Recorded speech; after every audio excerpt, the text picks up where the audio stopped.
ট্র্যাকে যদি চলে খুব সুন্দর, আবার যদি ট্র্যাক থেকে বাইরে যায় তাইলে শেষ। শঙ্কর, প্রথম যখন তোমার সাথে দেখা হয় আমি ভাবতাম তুমি একজন কিউট ছেলে।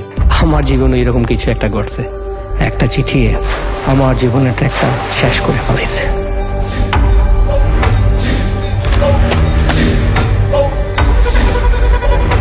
আমার নাম বিপ্লব, আমি একটা জঙ্গলি কুত্তা।